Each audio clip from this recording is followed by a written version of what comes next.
The Democratic presidential campaign took a dramatic turn on Sunday as a top candidate, former Mayor Pete Buttigieg, quit the race and started clearing the way for moderate voters to coalesce around candidates better positioned to stop Senator Bernie Sanders, the liberal front-runner for the party's nomination.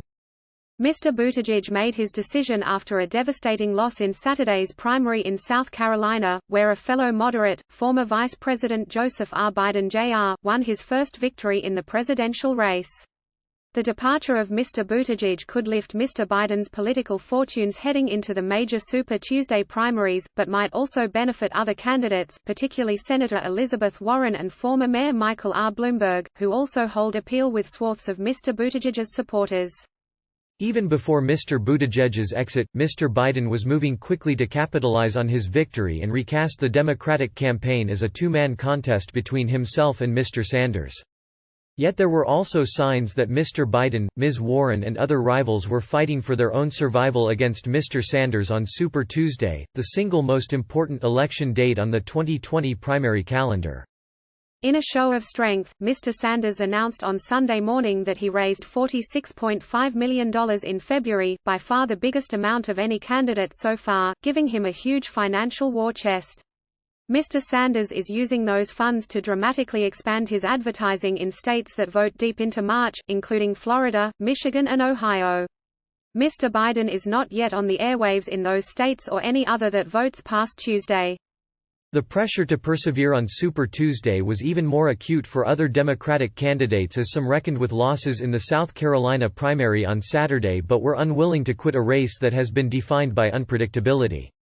In a blunt memo on Sunday, Ms. Warren's campaign all but admitted she no longer has a path to the nomination beyond a contested Democratic convention. Mr. Bloomberg appeared in a 3-minute nationwide commercial on Sunday night, further pushing the bounds of what his billions could buy after his candidacy was undercut by his debate performances. And Senator Amy Klobuchar strained to make the case she was still a serious contender, boasting that she had been in the top 5 vote-getters in these small caucuses and primaries in a local television interview. Ratcheting up the pressure on Democrats to unite behind a single-stop Sanders candidate, an influential donor for Mr. Biden circulated an email to his political network calling for some rivals to the former vice president to drop out. At the same time, Bloomberg campaign officials presented internal polling projections to skittish Democratic Party leaders, arguing that Mr. Bloomberg's presence in the race was actually containing Mr. Sanders's potential to run up the score on Super Tuesday. If Mr. Biden appeared suddenly ascendant on Sunday, the Super Tuesday map still favored Mr. Sanders, given his money, organization and breadth of support in key states. But the primaries on Tuesday remain highly volatile because so many Democrats are competing, each with some pockets of support in multiple states, and because Mr. Buttigieg's departure makes his supporters free agents. Polls show Mr. Biden, Mr. Bloomberg and Ms. Warren are all at risk of falling short of the critical 15% threshold of support necessary to win delegates in various states and congressional districts on Tuesday. Mr. Buttigieg, the first openly gay major presidential candidate, drew support from different ideological wings of the Democratic Party. With him out of the race, his backers could help one or more of those other candidates rise above the 15% margin. Some could also support Mr. Sanders. Mr. Buttigieg spoke with Mr. Biden on Sunday and the former vice president asked him for his support. Mr. Buttigieg told aides he wanted to sleep on it. In remarks on Sunday night about his decision to leave the race, Mr. Buttigieg dropped his recent criticism of Mr. Sanders by name, but did warn against a Democratic politics that could get lost in ideology. He pledged to do everything in my power to defeat President Trump this fall. Mr. Biden had been left for dead politically after 3 consecutive losses to open the contest, but he recovered on Saturday thanks to the overwhelming support from black voters. Mr. Biden benefited from his association with the nation's first black president, Barack Obama, and in a phone call Mr. Obama congratulated Mr. Biden on his victory in South Carolina. A person familiar with the call said, Mr. Biden predicted their big vote of confidence would help reset a race that Mr. Sanders had been threatening to run away with. The result was Mr. Biden's best day of fundraising since his launch. He raised $5 million on Saturday, and another $5 million on Sunday, as he reasserted the fundamental strengths of his candidacy. I think we're moving into constituencies that when they hear me, they've always been mine. Diverse communities, white working-class folks, African Americans and Hispanics, women in the suburbs. Mr. Biden said on NBC's Meet the Press on Sunday. With the Super Tuesday primaries imminent, there were competing tactical imperatives on display on Sunday. Mr. Sanders, alone among the major candidates, skipped a commemoration of Bloody Sunday in Selma, ALA, flying instead to California for a pair of rallies in a state he leads in the polls and is worth nearly triple the delegates of all the February contests combined. Mr. Biden, meanwhile, won the endorsement of Selma Mayor Dario Melton and was received warmly at Brown Chapel AME Church, as his speech was interrupted by a stream of affirmations as he denounced white supremacy. "Say it, Biden," someone cried out. Despite Mr. Biden's decisive, nearly 30-point win in South Carolina, it was not clear how much his win would alter the hardening contours of the race. Millions of votes have already been cast in Super Tuesday states, particularly in California, and Mr. Biden has been dramatically outgunned on the airwaves and out-organized on the ground there. In February, Mr. Biden's $18 million fundraising total, announced on Sunday, amounted to less than 40 cents for every dollar that Mr. Sanders collected. And in the last week, Mr. Biden essentially bunkered down in South Carolina to achieve his campaign-saving victory, while Mr. Sanders has been building up his operation, airing ads and making inroads across the country. They invested everything they had in South Carolina at the cost of everything else because they knew it was the only path forward. Patty Solis Doyle, a Democratic strategist and former campaign manager for Hillary Clinton in 2008, said of the Biden operation, "It leaves them with incredible momentum, new energy but still lacking the resources and bodies to execute." What limited resources Mr. Biden has deployed in Super Tuesday states have been focused buying ads on shows and stations that draw an outsized African American viewership, according to a campaign official.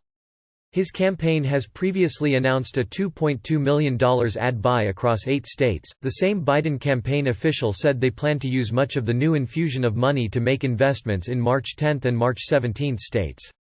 For now, Mr. Sanders has outspent Mr. Biden in Super Tuesday radio and television advertising by a margin of more than 7-1, according to the media tracking firm Advertising Analytics. Mr. Bloomberg is outpacing Mr. Biden by closer to a 100-1 margin.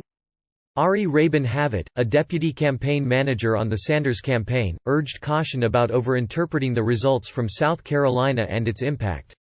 "Wait until you see what happens in other states," he said. "I think taking one state and transmuting one state's population to every state in the country is a mistake." Two other main candidates in the race, Ms. Warren and Ms. Klobuchar, pressed to justify the rationales for their continued candidacies in memos, media appearances and appeals to the arcana of delegate math on Sunday, predicting a contest that would not be resolved until the convention this summer. The Warren campaign memo about the post-Super Tuesday landscape was the most plain-spoken.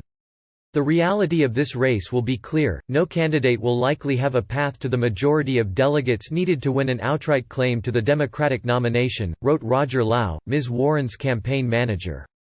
The Warren campaign, he argued, was positioned to ultimately prevail at the national convention in Milwaukee.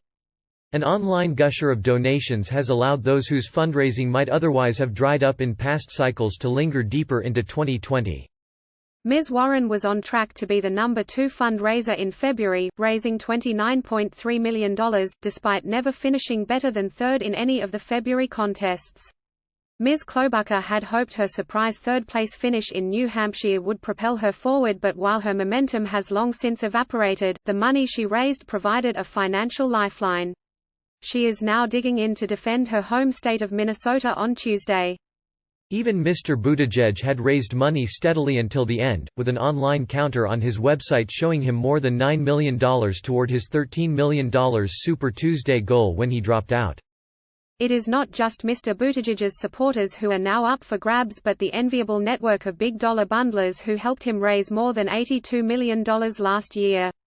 After his appearance in Selma, Mr. Biden headed to Virginia to rally supporters with 2 of his recent, big-name Democratic backers, Senator Tim Kaine, who had been Hillary Clinton's vice presidential pick 4 years ago, and former Governor Terry McAuliffe, also a former chairman of the Democratic National Committee chairman. The event was an establishment show of force that came after two other Virginia members of Congress, Representatives Bobby Scott and Jennifer Wexton, also endorsed him over the weekend, along with the former DNC chairwoman, Representative Debbie Wasserman Schultz. Mr. Bloomberg readied for his first test in Tuesday's primaries after skipping the 4 early contests.